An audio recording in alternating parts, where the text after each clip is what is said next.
Hi, Goddess of Love here. Kamusta kayo again, mga goddess ko? So, short reading tayo today. Tingnan natin kung anong message sa inyo ni universe, message or advice para sa ating mga earth signs, Gemini, Libra, and Aquarius, right? So, tingnan natin kung anong message sa inyo ni universe, mga earth signs. So, let's see.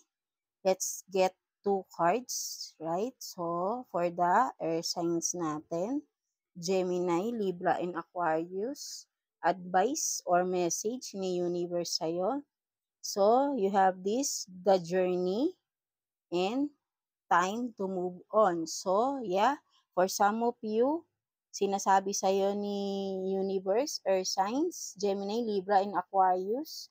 So, ang message sa'yo is the journey. So, maybe your journey is starting right now, will be starting na, 'di ba? Kung ano man itong journey mo, air signs, Gemini, Libra, and Aquarius. So kayo lang ang nakakaalam niyan kung ano man itong journey na sisimulan nyo, na gusto nyong simulan sa inyong buhay. So ang sinasabi ni universe sa inyo is yes, parang the time is coming soon na, maybe ganun sa inyong journey. So be prepared, parang ganun din. So for some of you, no, air signs, Gemini, Libra, and Aquarius.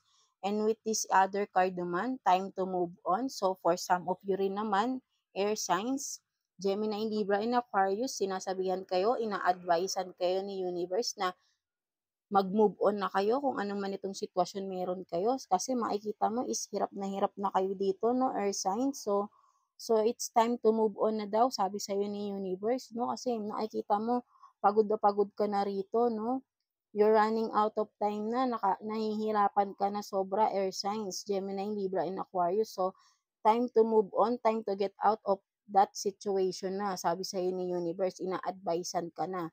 No? So, ikaw lang makakaalam niyan, air signs, kung anong sitwasyon na meron ka na hirap ka na ngayon, no? So, sinasabihan ka dito ni universe na umalis ka na, move on ka na, 'di ba, no?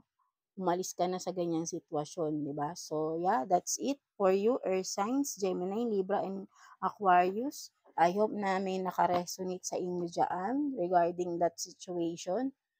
'Di ba? So, yeah, thank you for watching Air Signs, Gemini, Libra, and Aquarius. So, until next reading natin, thank you and God bless you all.